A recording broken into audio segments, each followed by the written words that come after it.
오늘 영상 준비하는데 정말 많은 시간이 걸렸습니다. 전문가인 세무사님과도 함께 준비했습니다. 결론부터 말씀드릴게요. 여러분, 피땀 흘려 번 돈이 줄줄 새는 이유는 손익분석을 제대로 하지 않아서입니다. 저는 이런 질문을 한 달에 적어도 두세 번은 받습니다. 사부님, 저는 진짜 열심히 일하는데 왜 이렇게 돈이 없을까요? 인건비 아끼려고 알바도 안 쓰고 하루에 14시간 이상씩 일하는데도 돈이 없다고들 하십니다. 너무 안타깝습니다. 이런 분들의 매장 운영법들을 하나하나 살펴보면 대부분 이 문제를 가지고 있습니다.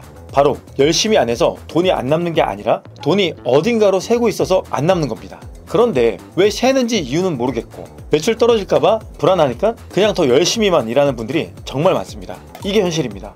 혹시 내 얘긴데? 하시는 분들 이 영상 꼭 저장해 주시고 2번 이상 보세요. 이건 그냥 지나칠 내용이 아닙니다. 제가 20년 이상 쌓아온 경험을 바탕으로 이 엑셀 시트 하나만 있으면 손익분석을 한 번에 해결할 수 있는 방법을 알려드릴 겁니다. 사실 이건 유료 강의로 해도 될 만큼의 자료인데 바쁘신 분들을 위해서 유튜브로 무료로 공유하겠습니다. 매달 새는 돈이 어디로 가는지 한눈에 파악할 수 있도록 도와드릴 테니 끝까지 집중해서 보세요.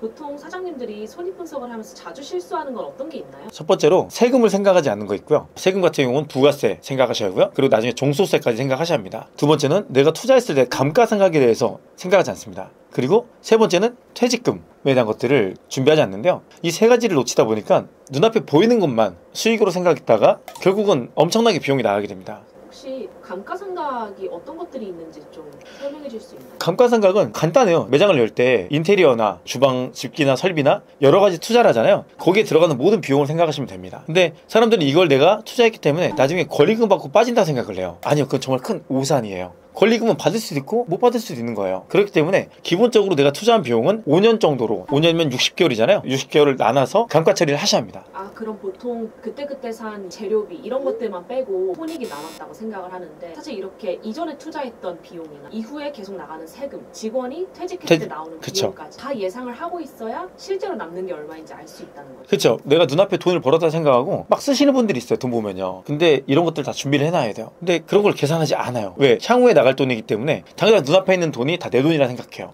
하지만 그렇지 않습니다. 근데 직원 퇴직금은 사실 1년 이상 근무를 해야 퇴직금을 주는 건데 이것도 미리미리 준비를 하시는 편인가요? 당연히 해야죠. 왜냐면 나중에 내가 돈이 없을 때 퇴직금 못 주잖아요. 나중에 신고하면 그것도 결국은 줄 수밖에 없는 상황이 돼버려요. 사실 아까 말씀해 주신 건 되게 전문적인 영역까지 다뤄주신 거고, 손익분석을 기본적으로 안 하는 분들도 꽤 많을 것 같아요. 반드시 해야 된다고 생각을 하시나요? 저는 당연히 해야 한다고 생각해요. 왜냐면 내가 돈이 얼마나 남는지 정확히 알고 있어야 하고, 그 다음에 거기에 대해서 준비를 할 수 있어야 돼요. 근데 대부분의 사람들은 손익에 대해서 제대로 파악하잖아요. 어떻게 하냐면 매달 나가는 인건비, 월세, 식자 대비 딱 이 세 개만 생각을 해요. 근데 그렇지 않아요. 일반 관리비도 굉장히 많이 나갑니다. 기본적인 뭐 식대 같은 것도 우리가 음식하면서 직원들 식사도 주고 하는 비용들이 있을 거고, 소모품비, 뭐 냅킨도 되고 세제가 될 수도 있고 포장용기가 될 수도 있고, 그다음에 통신비나 뭐 카드 수수료나 정말 체크할 게 너무 많거든요. 이런 것들을 계속 파악을 하고 메모를 해놓고 자료를 만들어 놓고, 그 다음에 매달 말일날 재고조사까지 다 하고 난 다음에 손익을 정확히 내야 합니다. 근데 이건 있어요. 이런 손익계산서나 이런 것들을 해본 적이 없고 배워본 적이 없기 때문에 사실상은 저는 못한다고 생각하거든요. 그래서 제가 지금 세무사하고 손익계산서를 만들었잖아요. 자동 시트를. 그러니까 여러분들한테 드리려고 지금 만들어 왔거든요. 그래서 얘는 숫자만 넣으면 그냥 자동으로 다 계산이 됩니다. 저도 잠깐 이 시트를 봤는데 네네. 몰랐던 목록들이 네네. 굉장히 많을 것 같아요. 그러면 진짜 정확한 손익분석 어떻게 해야 되는지 네네. 시트를 보면서 설명을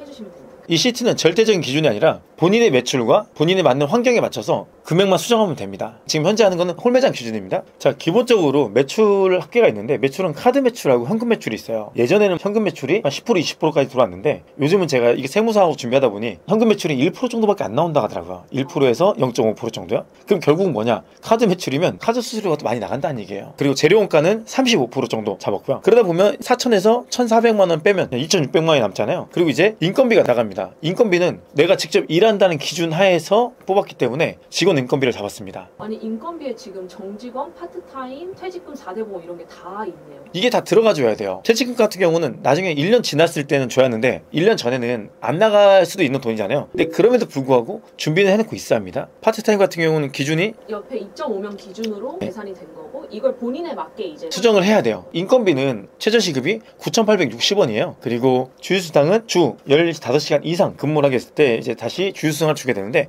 그러면 12,000원이 됩니다. 그래서 주휴수당까지 생각을 해서 이제 인건비는 저희가 준비를 했고요. 그리고 일반 관리비가 되게 중요한데, 가장 기본적으로 들어가는 보수적으로 만든 저희 손익계산서라고 생각하시면 됩니다. 일반 관리비는 복리후생계 같은 경우는 인건비 10%를 사용합니다. 이게 식대나 나중에 교통비나 명절 보너스나 이런 것까지 생각해서 나가는 거고요. 광고비는 우리가 흔히 하는 뭐 블로그나 아니면 매장을 노출하기 위해서 하는 비용들 생각하시면 되고요. 그리고 임차료는 보통은 10에서 15% 정도 임차료를 잡아요. 매출의 10% 잡아서 400만 원 잡아놓고요. 감가상각인데 감가상각은 그러니까 투자비 1억을 가정하에 저희 잡았고요. 보증금하고 이런 것들 제외하고요. 인테리어 비용과 주방 집기나 주방 시설이나 이런 것들 다 포함한 가격을 1억으로 잡았습니다. 1억을 했을 때 5년 동안 60개월로 나눠서 대입하면 됩니다. 만약에 내가 2억이 들어갔다? 그러면 2억을 집어넣으면 되고요. 그다음에 수도세, 전기세, 그리고 가스비 얘네는 보통 2% 잡아요. 매출 2% 잡고요. 보험료는 화재나 자동차 보험료 당연히 나가죠. 그리고 차량 소모품비인데 기름값이나 뭐 냅킨이나 그 외에 매장에서 잘 들어가는 뭐 세제나 이런 필요한 것들 있잖아요. 이런 거 나가는 비용이고요. 그리고 카드 수수료 매출 대비 다르긴 한데 카드 수수료는 매출의 1.1% 우선 잡았습니다. 그리고 부가세는 매출의 3%입니다. 기타 비용, 접대비나 인쇄비나 수선비나 매장 운영하다 보면 에어컨도 고장나고 뭐 문제가 생기잖아요. 거기에 대한 비용들을 2% 정도 제외하고 있습니다. 그리고 지급 수수료, 세무, 기장료를 내야 하잖아요. 그리고 렌탈료, 우리 뭐 정수기 같은 것도 할 수 있을 거고요. 근데 이런 것들에 대해서 1% 정도 매출에 제휴를 시킵니다. 정말 보수적이에요, 이건요. 이렇게까지 많이 나가지 않는 매장들이 훨씬 많습니다. 그러다 보면 영업이익이 570만 원 정도가 남고요. 영업의 이익, 이거는 신용카드 등에서 발생한 세액을 나라에서 공제해 줍니다. 1.3%를요. 그래서 이게 결국은 1.3%가 나한테 돌아오는 돈이라 생각하시면 됩니다. 그리고 영업 외 비용, 얘 같은 경우는 대출금에 이제 이자를 내야 하잖아요. 1억 정도 전 대출을 받았다고 생각을 하기 때문에 하는데 이 대출 비용 있잖아요. 사람들이 이것도 넣질 않아요. 매달 나가는 비용인데요. 그렇게 다 제외하고 나면 세전이익이 이 금액이 나옵니다. 그리고 종소세, 이익에 따라 종소세는 변동이 크지만 종소세는 이 순수이익에서 이제 제외하는 거기 때문에 한 1.4% 정도 제외했습니다. 그러고 나면 세후 이익이 이렇게 536만 원 정도가 남습니다. 내가 매출이 4천만 원 팔았을 때 결국 남는 금액은 530만 원이 남는 겁니다. 이게 내 인건비입니다. 여기서 사람 하나 더 쓰면 어떻게 됩니까? 안 남겠네. 안 남는 거죠. 근데 여기서 이제 제가 말씀드린 것처럼 굉장히 보수적으로 했다고 했잖아요. 줄일 수 있는 게 복리후생비하고 광고 선정비, 그리고 임차료는 사실 되게 많이 들어가 있어요. 그래서 임차료 줄일 수 있는 방법, 그리고 소모품비나 기타 비용, 그리고 지급수수료 등 줄일 수 있는 것들이 꽤 많아요. 그러다 보면 한 600, 700, 많게는 한 800만 원까지도 올라갑니다. 이게 변동비와 고정비가 구분이 되어 있어요. 결국은 줄일 수 있는 비용이 변동비예요. 고정비는 줄일 수 없어요. 제가 그래서 장사할 때 늘 그러잖아요. 고정비는 절대로 아껴야 한다. 왜? 고정비는 장사가 안 돼도 나가는 돈이잖아요. 그렇기 때문에 인테리어나 월세나 이런 것들은 초반에 들어갔을 때 정말 최대한 좋은 자리에서 싸게 들어갈 수 있는 자리를 찾아야 돼요. 대표님께서는 실제로 매장을 운영할 때 이렇게까지 적으면서 관리를 하신 거예요? 네, 전 했을 땐 다 했었어요. 그럼 저는 궁금한 게 네네. 금액으로 적으시나요? 아니면 비율로 해서 대략적으로 계산을 하시나요? 비율은 사실상 매출에 따라서 비율은 변해요. 아, 그럼 정확한 금액을 적어놓는 게 제일 좋아요. 그럼 이 비율은 그냥 나가는 금액 중에 상당 부분을 어떤 게 차지하는지 보려고 네, 맞습니다. 계산이 돼요. 지금 나가는 돈이 어떤 게 가장 크게 많이 나가는지 체크할 수가 있는 거예요. 그래서 이 서식은 내 카드 매출, 현금 매출하고 인건비, 그러니까 고정비만 정확하게 넣으면 나머지는 이제 다 뜹니다, 자동으로. 네. 이거 보니까 일단 핵심이 1원도 놓치지 않고 적는 거네. 네, 맞아요. 네. 그 다음에 파악하고 그 다음부터 네네. 어떻게 운영을 할 건지 전략을 짜야 되겠네. 네, 맞습니다. 여기서 사장님들이 이제 배달하시는 분들은 우리가 들어가는 배달비나 배달 수수료나 그리고 리뷰 이벤트가 됐던 그다음에 쿠폰이 됐던 이런 것까지 다 이제 포함을 하셔야 돼요. 아, 여기에 추가로 영업이익 한 위에다가 비용을 이제 네. 추가하면 다시 수익을 낼 수가 있습니다. 기본적으로 손익에서 내가 나가는 비용들 있잖아요. 이 세상에 나가는 돈들을 전부 다 꼼꼼하게 체크를 해야 합니다. 그러고 정말 착각할 수 있겠네요. 훨씬 줄일 수 있는 방법도 있는데 그쵸. 남는 게 없다. 네. 착각하고 음식점은 답이 아니다. 뭐 네네. 이렇게 할 수도 네네. 있겠네요. 1,000만 원 남았다고 1,000만 원이 아니에요. 실질적으로 다 제외를 해야 합니다. 근데 이런 걸 어떻게 아셨어요?